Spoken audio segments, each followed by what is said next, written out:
initiative in the so-called active club, weighing in at 190 pounds.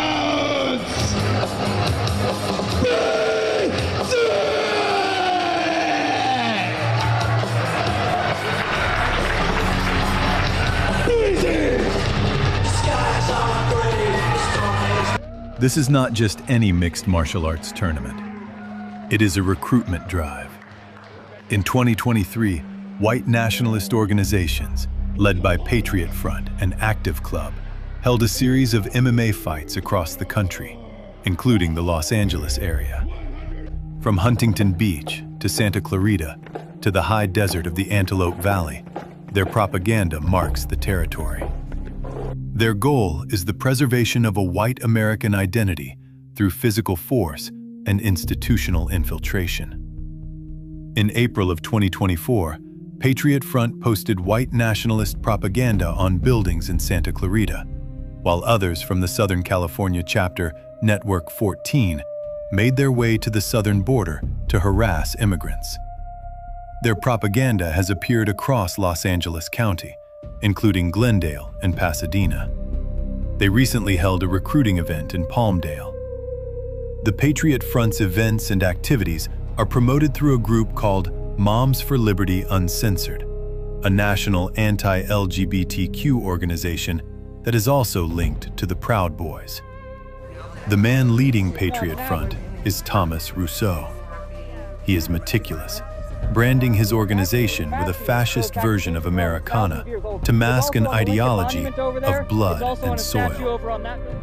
Rousseau emerged from the ashes of the violent 2017 Unite the Right rally in Charlottesville, where he had been a member of Vanguard America. When that group collapsed under public scrutiny, Rousseau rebranded its ideology under a new name, but with the same core belief: that the United States was created for white people alone. Central to Rousseau's worldview is a distorted interpretation of manifest destiny. In American history, manifest destiny was a 19th century belief used to justify westward expansion that led to the genocide of Native Americans. Rousseau repackages it for today's white supremacists. In his rhetoric, America is not a nation built on shared ideals, but a biological inheritance. A homeland, he argues, that must be reclaimed.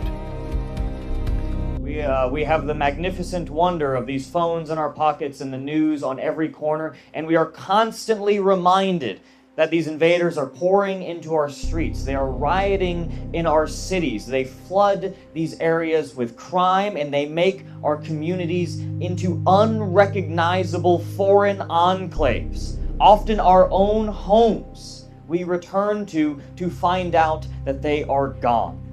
They terrorize our women on public transportation and in public in general. They attack our culture in the media and in the college campuses. And they send their own into government to hold open the gates to let all the rest in. The story is the same for the Mexicans, the Indians, and the Chinese, and we shouldn't forget the pivotal role of Jews in prying open the gates and keeping them that way for many years with legislative manipulation. They'll tell you themselves, and I think for many years they have been very proud of it. For Thomas Rousseau, America's future lies not in democracy, but in dominance. But Rousseau doesn't work in a vacuum. The bridge between these street-level groups and federal power is policy. Critics point to Stephen Miller, now a central architect of the administration's immigration crackdown. By January 2026, Miller has successfully laundered the language of the fringe into the operations of the state through a massive DHS deployment known as Operation Metro Surge. Patriot Front has favored an unsettlingly banal tactic for intimidation, arriving in rented U-Haul and Penske moving trucks, then disgorging rows of masked marchers who fan out through a neighborhood like a well-rehearsed caravan.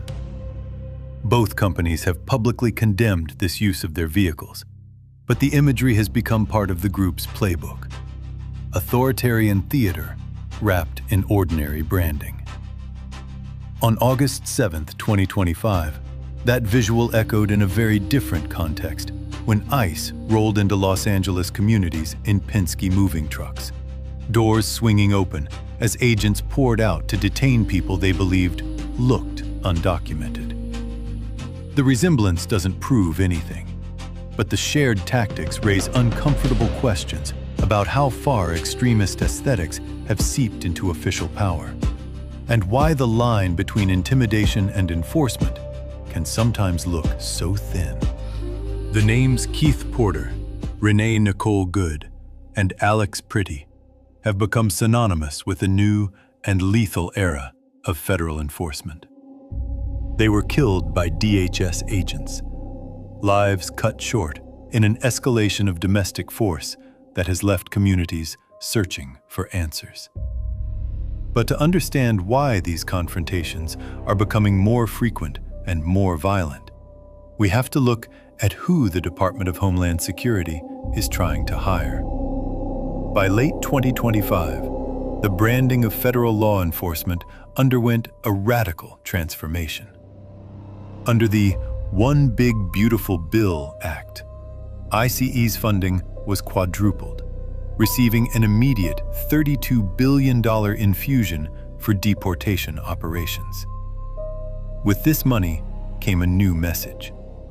DHS began deploying recruitment graphics that weren't just patriotic, they were overtly white nationalist.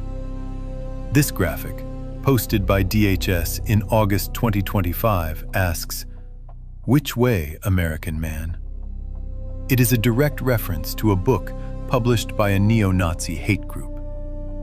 Another ad features a father and son in tactical gear, brandishing assault rifles without any official agency insignia. They look less like federal agents and more like members of an extremist militia. In January 2026, the White House and DHS shared a recruitment social media post featuring the slogan, "We'll have our home again."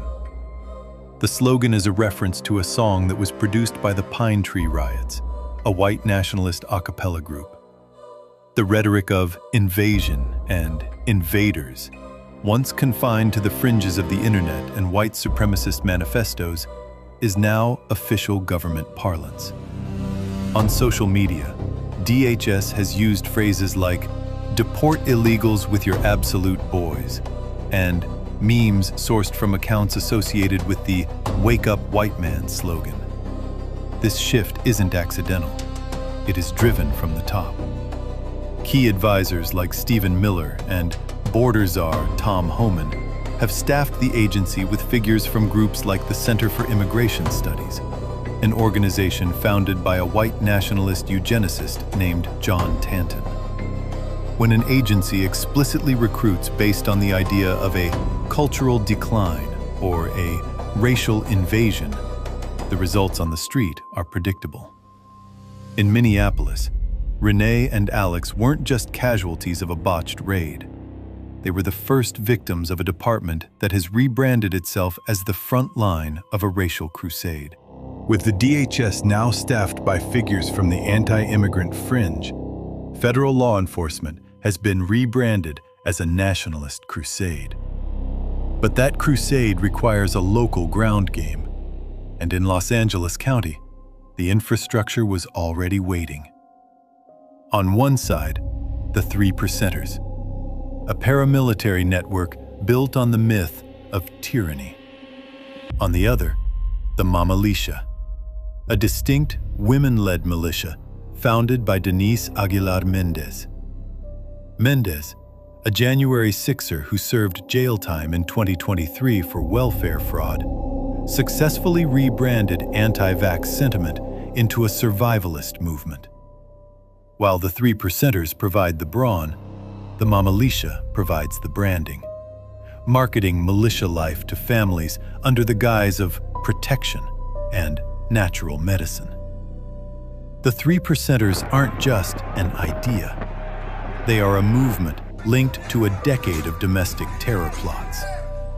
From the 2017 plot to bomb a Kansas apartment complex housing Somali refugees, to to the firebombing of a Minnesota mosque, the 3%er brand has become the organizational backbone for far-right violence. In 2021 alone, multiple members were convicted of conspiracy for their roles in the attack on the U.S. Capitol. Pastor Jerry Cook of the far-right Freedom's Way Baptist Church in Castaic appeared on a 3%er podcast to discuss the passing of Proposition 50, a Democratic-led effort to redraw California's congressional maps. So Jerry and myself, we have a conversation after his show, Politics in the Pulpit, every Wednesday. Well, I'm sure Firecracker could speak to this just as much as I could, but obviously the breaking news today is from Mark Moyser and the Dillon Law Group. They, of course, filed a brief against Prop 50 and against the map going into play by the end of 2026.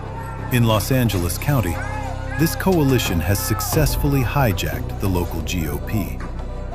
Between the 3%ers' ideology and the Mamalitia's recruitment, the militia has moved from the gun range to the ballot box.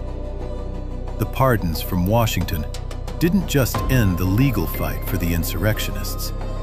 They gave this local alliance permission to govern, reframing the fight for Santa Clarita not as a political contest, but as a holy war.